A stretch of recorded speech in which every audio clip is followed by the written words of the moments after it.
And welcome back to Who Would Win. Today's Who Would Win comes to us from L.A., who asked the question, who would win a fight? Pennywise, the dancing clown. George, let's see if I get the lip thing. Wait, that lip thing you just... I can't do it naturally. Versus the mask, Smokey. Now, obviously, we'll look at the comic mask, moreover, than the movie mask or the animated series mask, which I guess are technically the same thing. Pennywise, I literally could be writing a book about the damn guy at this point. I know I've done him so many times. Pennywise in the Stephen King universe is a being that comes from the macroverse, the universe that exists outside of our universe. Think of the universe as, I guess, as like a, actually, cut a jawbreaker in half, and you'll basically, it's layered, basically. We got our universe, there's probably like a microverse inside that, and then there's an outer macroverse beyond that. Pennywise hails from that verse. He is an eldritch being known as a glimmer. Or she. It's debatable whether or not Pennywise is actually a man or guy or a girl. It's believed it actually might be a female. Because it was reproducing. But it is a species of creature that is basically a representation of gluttony and consumption and greed and hunger, and is a natural opposite to the turtle Maturin, who is a giver and creator of life. Now, with that said, Pennywise's main form, we don't really know what it looks like. With the closest we get to it is the spider, because that's the closest our human minds are capable of perceiving it. Though we do get like a vague description of it, I believe, in the book, where I think it's Eddie describes it as kind of being something with a mass of hair, orange mass of hair and teeth. That's about as close as we get to a legitimate description of it. But truth be told, we don't know what its true form is. But Pennywise's preferred form is obviously Pennywise, the dancing clown. It is a shapeshifter. It came to Earth on a comet years ago, like hundreds of years ago, and nestled in Derry, Maine. Every 27 years for 27 days it feeds or whatever. It eats people, and preferably it likes kids because it likes how fear makes us taste. Fear is like salt. It's like salting the meat, basically. And Pennywise has a large range of abilities that allow it to do so. It is a shapeshifter. It can take the form. It is psychic. It can pull your fear out from your head. Therefore, combine those together, it knows to scare you. It can manipulate reality to some degree. It can create illusions. It is physically much stronger than its body may suggest. Although, a weakness of Pennywise the Dancing Clown, is that it is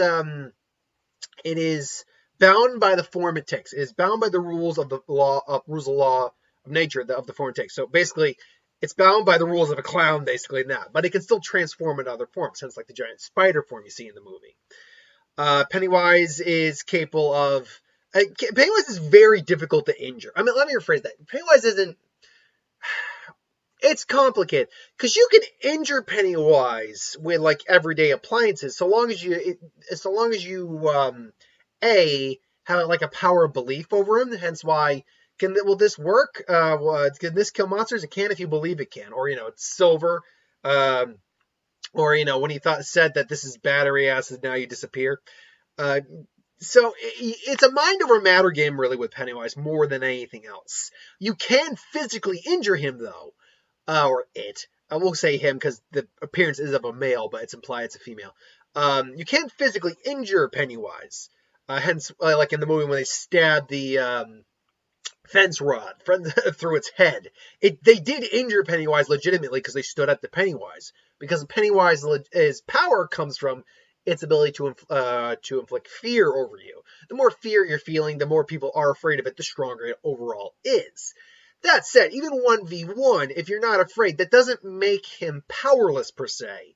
It just makes him weaker. It's about standing up and just not only not being afraid, but not showing fear, not showing that you're afraid of him. Just standing up and even putting fear into Pennywise will completely weaken Pennywise to the point where you can legitimately kill him.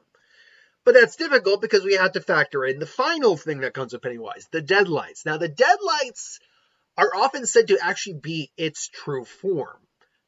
But we know for a fact that that's not quite the case, as it clearly has a true form that Eddie was kind of able to perceive before, without going completely crazy.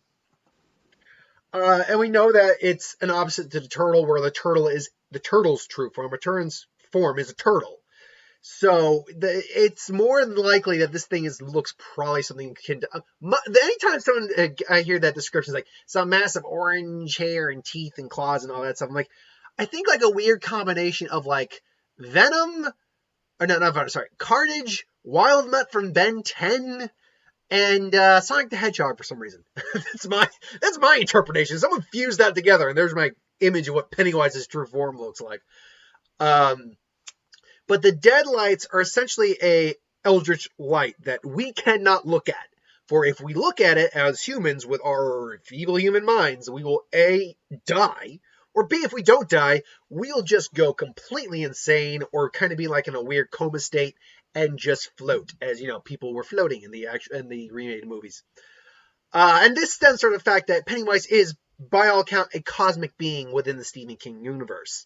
And the thing about the Stephen King universe is, take out the supernatural elements, and granted, it's a weird concept, but keep in mind for a second, but take out like supernatural elements like Pennywise, like stuff you can stand Rosemary, what was it? Not Rosemary's Baby. What about the one about the house? I can't remember that one.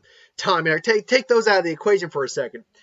And there's nothing about the world that is different than our world. Like, this isn't like if Pennywise existed as a character in the Marvel universe. The people in that universe probably still would, have the same effect normally, but because there's at least the knowledge of like mutants and stuff like that, there is a different sort of mentality and understanding people in said universe would have. Granted, unless they're like a superhero like Batman, for instance, you're probably, as a human, you're still probably going to get, same effects. But it's like trying to have the Deadlights work against, let's use Batman as an example. I still haven't done that Who Would Win yet. Would the Deadlights work against Batman? Probably, but not to the same extent they would work against someone else. Like, it's like asking if they would work against the Joker, who is human. Sure, but you wouldn't get the effect you're thinking of, because they live in a universe, and first off, the Joker is like beyond insane. But they live in a universe where there's so many things that are kind of beyond Pennywise in terms of scope, scale, power, all that. And these guys deal with that. Batman particularly deals with that on a near regular basis. Like, I don't think that would do anything to Batman, or at least not in the same. It wouldn't kill him, that's for certain. So you have to keep that in mind. But in the Derry world, that's the case. Still, Pennywise is very powerful, but is nowhere near invincible. Hell, a group of teens beat him twice. Once as teens, once as adults. Tweens, actually. So, yeah, the mask. Now, the mask's origins are still a little, as far as I know, they are still a little iffy. Now, to the best of my knowledge, the mask is said to be, at least in the movies, it's said to be a creation by Loki. The mask, okay, the mask. Hold on one second. I want to see if I can find the actual origins of the mask. A person wearing the mask. Okay. So, the mask, yep, here it is an arcane, indestructible object in shape of a mask, which is imbued with the wearer with extraordinary powers, but it also alters a personal physical appearance, often turning their person into a big head, whatever. The mask is used as a sacred artifact in strange shamanic, is that it? I would have thought shamanistic would be the other. All right. Shamanic rituals by jungle tribes in which the shaman wearing the mask would be killed, except that the mask prevents them from dying. Eventually, a mob boss called the Risen. So there is no origin to the from Dark Horse anyway, from where the mask came from. Some say it's a creation of Loki. Some say it's maybe it's just chaos incarnate. Who knows? But what we do know is, we'll use the Stanley Ipkiss version. It's the most well-known version.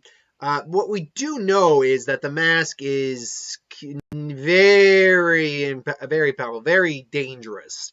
Because obviously putting it on alters your perceptions. It alters your ability to do anything pretty much, because you are now, while your personality does exist while wearing the mask, you are kind of, you're not in the driver's seat. The mask has its own personality. One second.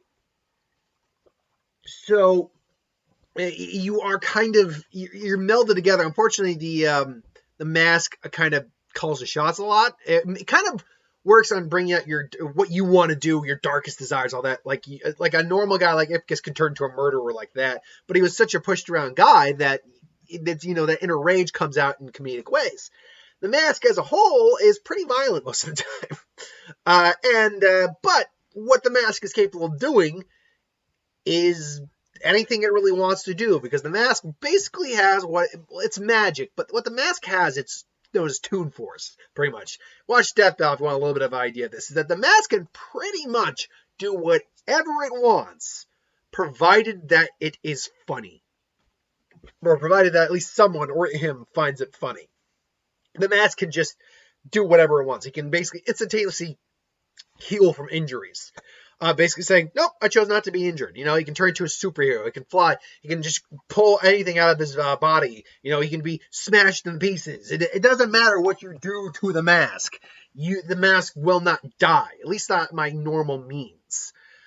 That said, however, you can't remove the mask, by the way. You can't rip the mask off someone.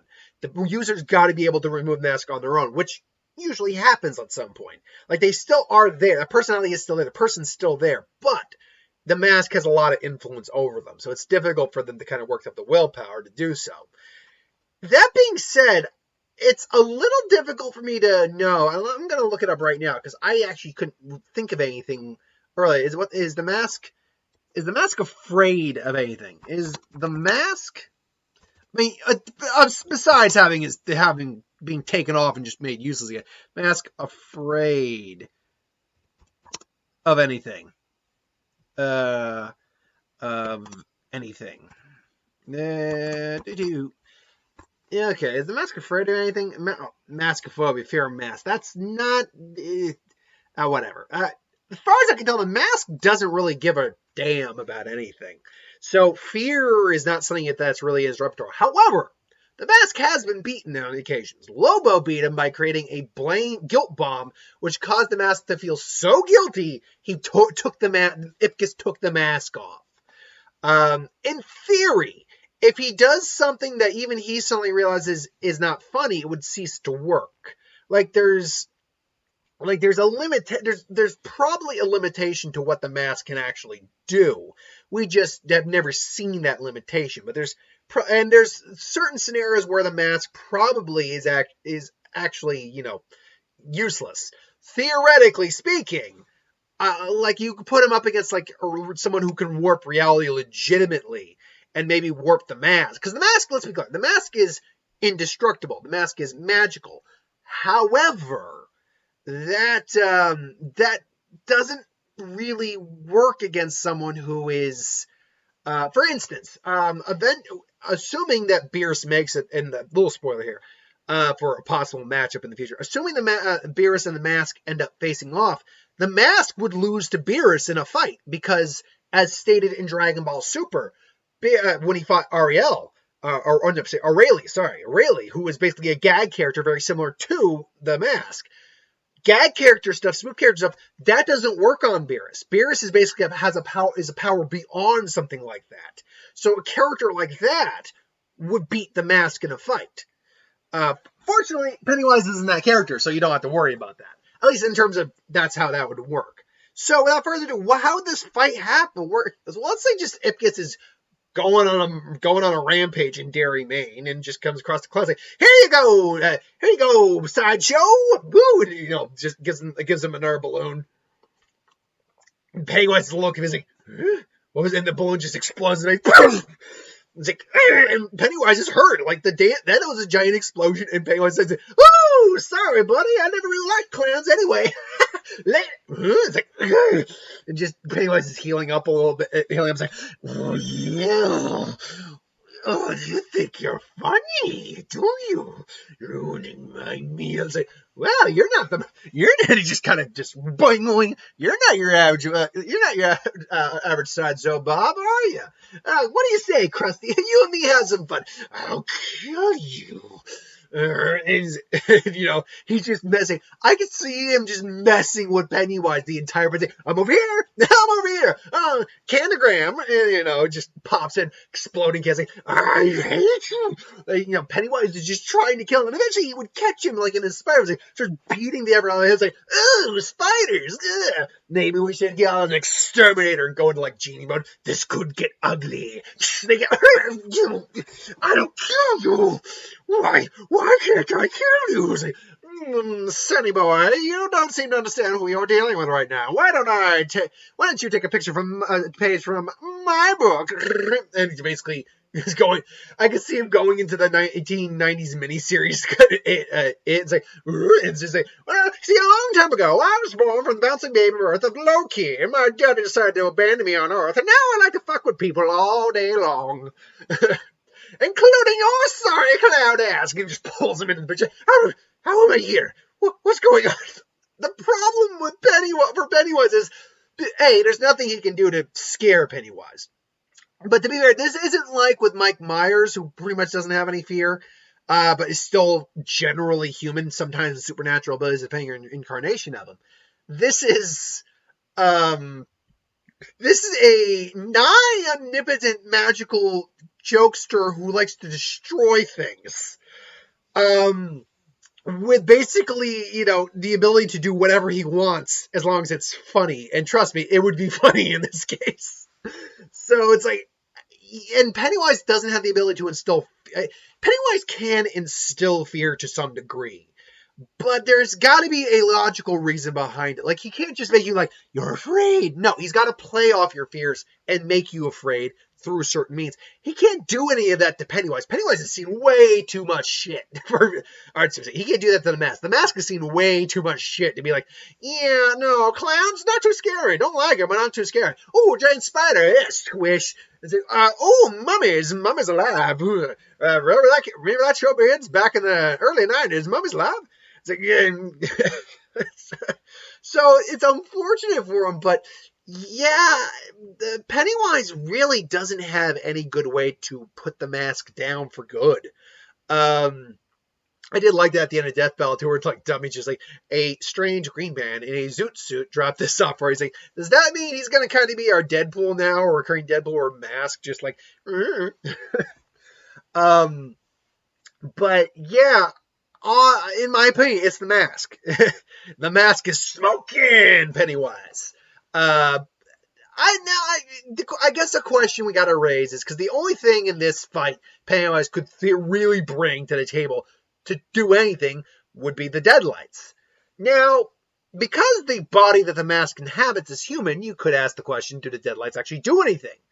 But because the human brain, even though the human brain's there, because the Mask is magical and it's that powerful and it's pretty much like a helmet at that point, and it's pretty much warped the wearer's body, I don't think it would do anything. Like, I think it's like, ooh, pretty. Wait, that's what you really look like? My God, you're an ugly son of a bitch. It's like, you need a makeover. So yeah, I go with the Mask. Let me know if you can think of a legitimate way Pennywise could beat the Mask in a fight. And really, let's be honest, it would be either figuring out a way to legitimately overpower or beat the Mask in a fight, or Pennywise could figure out a way to have the Mask take the mask off. The only thing I could theorize the Mask would be afraid of is not having a host anymore, being taken off again. But the Mask, I don't think that would be the case, because the Mask always knows eventually it's going to find a new dummy to leash off of for a while. The Mask just bides its time, because we don't know how old that thing is. So it's probably been around since there have been faces to wear it. Sentient faces that are self-aware and all that stuff. But because he wasn't like around for the dinosaurs or anything. Or it might have been, but whoever made it, maybe it was. But ultimately, I go the Mask. Who do you go with? put it in the comments below, let me know. But thank you for watching. I hope you enjoyed. Like, comment, share, and subscribe. As always, if you want us to review something, put in the comments below. Let us know. We'll do a review of it at some point. This has been the TED Talk today. Hit that bell if you want notifications. If you want us to review something or do a video on something, be it superhero, magic, who would win, what if, Green Lantern videos, Pokemon team videos, put that in the comments below too. I don't know why I went to the soft voice, but I'm kind of digging it. So sit back, you cool cats, and we'll see you tomorrow for Lantern Corp videos. Later.